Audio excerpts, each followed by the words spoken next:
Cette vidéo s'adresse à la jeunesse, aux gens de ma génération, à ceux qui sont encore sur le banc de l'école, que ce soit au lycée, à l'université, ou à ceux qui ont déjà fini, qui sont en train de chercher du boulot, à ceux qui se battent jour et nuit pour trouver du pain, à ceux qui sont en train en tout cas de fournir leurs efforts pour atteindre la lumière qui se trouve au bout du tunnel.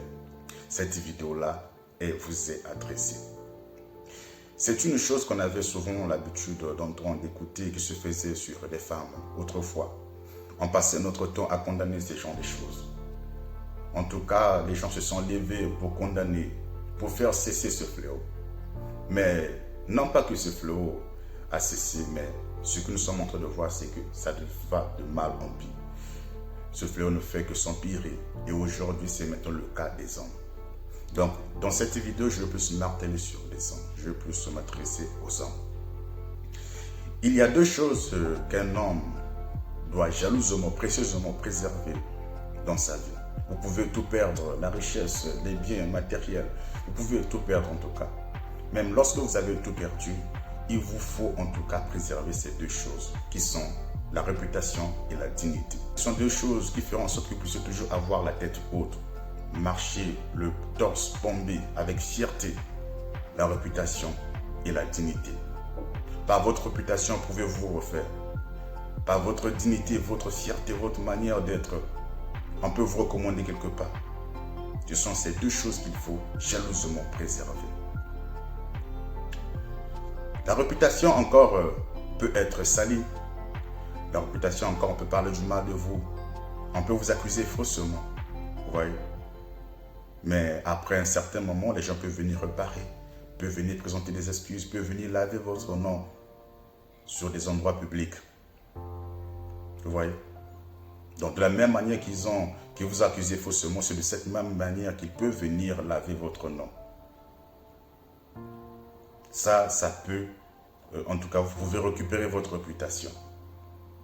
Mais en ce qui concerne la dignité, c'est une chose qui est difficilement récupérable, voire même impossible à récupérer. La dignité, contrairement à la réputation, elle est attachée ou rattachée à l'âme.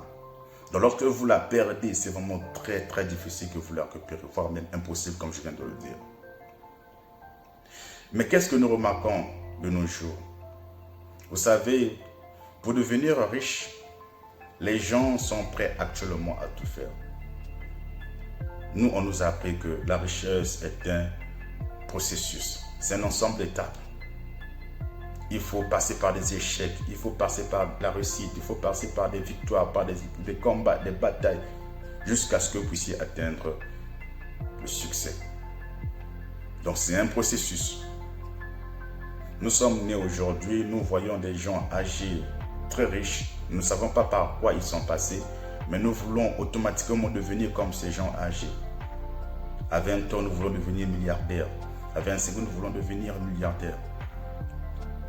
C'est pas mauvais. Tant qu'on suit des chemins normaux, tant qu'on passe par le droit chemin, c'est pas du tout mauvais.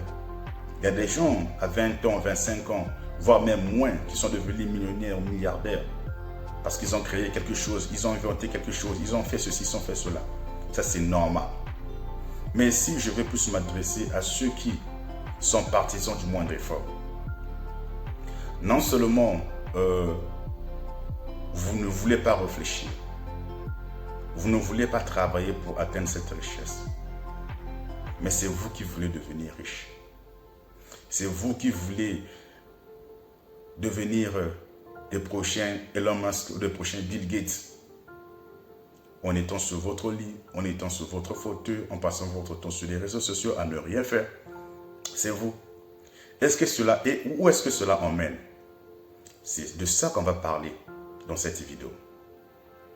Les jeunes gens de ma génération, aujourd'hui pour avoir de l'argent, aujourd'hui pour être vus par nos contemporains, par nos amis, par les membres de nos familles, aujourd'hui les jeunes garçons ont vendu leur dignité. La dignité est rattachée à l'âme. Ça veut dire que lorsque vous vendez votre dignité, vous vendez à la même occasion votre âme. Donc pour avoir un poste, pour avoir un boulot, pour avoir de l'argent. Les jeunes sont maintenant prêts à se donner à d'autres hommes pour qu'on couche avec eux, pour qu'ils soient connus dans la société, pour qu'ils aient de l'argent, pour qu'ils aient des biens matériels. C'est ce fléau-là qui est en train de grandir en Afrique. Ça se passe peut-être certainement partout dans le monde, mais plus particulièrement en Afrique, ça devient normalisé. Aujourd'hui, la tête ne compte plus. Ce que tu as dans la tête n'est plus important. Donc, tu ne donnes pas le corps. Toi, un homme, on ne peut pas te donner un bon poste. On ne peut pas te donner, voilà, un endroit où tu peux exercer. Et ceux qui sont faibles d'esprit tombent dans ce piège. Ils se donnent à d'autres hommes pour avoir des voitures, pour avoir des parcelles, pour avoir tout cela. Mais c'est très triste. Certes, la vie devient de plus en plus difficile. Ça, tout le monde est au courant. Tout le monde est conscient de cela. La vie devient chère. L'argent devient difficile. Et ça devient de plus en plus difficile, surtout dans les pays de l'Afrique centrale, des pays francophones, où la plupart des gouvernements, la plupart des leaders ont bloqué tous les moyens de sortie, tous les moyens de réussite des jeunes. Ça pourrait certainement être comme une raison qui pourra pousser ou qui pousse les jeunes à se prostituer de la sorte. Mais moi, je suis contre cette raison. Moi, je préférerais que quelqu'un puisse faire sortir une table de charbon, vendre le pain, gagner l'argent à la sueur de son front. C'est peu, certes, mais au moins c'est mérité. Là, on parle de la sueur de son front. Et l'argent qui est gagné de cette manière-là, en tout cas, on le mange avec joie. Mais si vous êtes obligé d'aller vous donner à un autre homme pour avoir un poste, pour avoir de l'argent, vous n'avez plus d'utilité dans cette vie. Vous êtes devenu vide, vous êtes devenu comme une coquille vide. Et vous allez voir ces genres de personnes dans des voitures, voilà, essayer un peu de faire une erreur. Là, ils sortent de la voiture. Tu me connais, tu sais qui je suis, tu sais qu'est-ce que j'ai fait pour ce pays. Mais tu n'es rien, tu es la femme de quelqu'un. Tu es la femme de quelqu'un. Vous allez voir un jeune homme beau, élégant, avec éloquence, parler avec éloquence. Mais c'est la femme de quelqu'un. Je pense que nous devons éviter ce fléau. Être pauvre n'est pas du tout un péché. Ce n'est pas du tout mauvais. Mais c'est lorsque tu ne fais rien pour sortir de cette pauvreté, c'est ça en fait qui devient mauvais. Mais faire quelque chose, ce n'est pas aller se donner à un autre homme pour avoir de l'argent. Pourquoi prendre ces genres de raccourcis? Le chemin de la richesse est long. C'est un processus. Pourquoi ne pas prendre, aller petit à petit, jusqu'à ce que vous arrivez à destination? Pourquoi vouloir seulement prendre des raccourcis qui peuvent vous détruire dans l'avenir, dans le futur?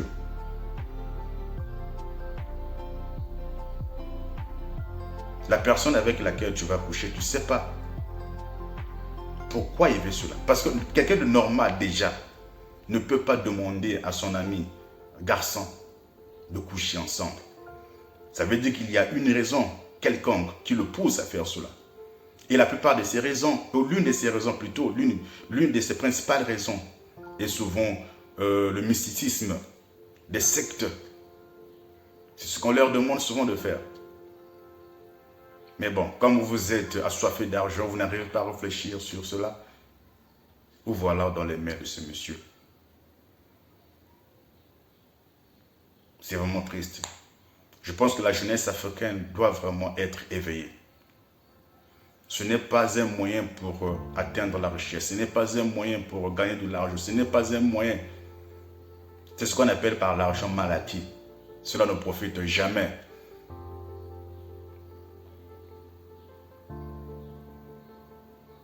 Moi, je suis de ceux qui pensent qu'il faut gagner à la sueur de son front. Il faut transpirer, réfléchir, travailler. C'est cet argent-là, en tout cas, qui est bon à utiliser, qui est bon à partager. C'est cet argent-là qui donne du plaisir, qui donne le bonheur.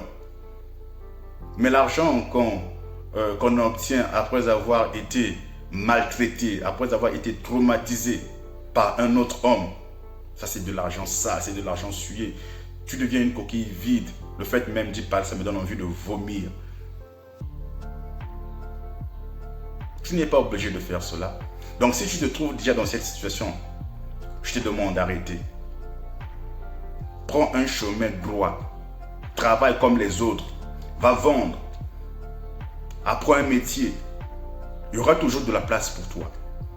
Il y aura toujours quelqu'un qui sera là pour te soutenir, pour venir acheter ou peut venir demander tes services. Il y aura toujours quelqu'un là. Tous au marché ne vendent pas les mêmes choses. Mais vous pouvez voir parfois 10 personnes vendent les mêmes choses. Mais il y aura toujours un client pour chacun d'entre eux. C'est la même chose aussi pour la vie. Donc lorsque vous apprenez un métier, il y aura toujours quelqu'un pour venir demander vos services. Arrêtons d'être pressés dans la vie. Arrêtons de suivre ce qui se passe sur les réseaux sociaux. Parfois, ceux qui vous présentent les choses sur les réseaux sociaux ne sont pas exactement ce qu'ils pensent vous présenter sur ces réseaux-là. Donc, ce n'est pas parce que quelqu'un est allé emprunter l'argent et vous présente sur les réseaux sociaux, vous dites non, certainement c'est son argent, moi si je veux devenir comme telle personne, et tu es obligé maintenant d'aller faire ces genres de sacrilèges, ces genres de choses pour devenir comme la personne en question. Au moment où cette personne n'est pas réellement ce qu'il pense te montrer, ce qu'il te montre en fait. Il faut être sage et intelligent. Je m'adresse ici à cette jeunesse qui va récupérer le flambeau demain, qui va diriger l'Afrique demain. En tout cas, mes frères, soyons sérieux dans tout ce que nous faisons.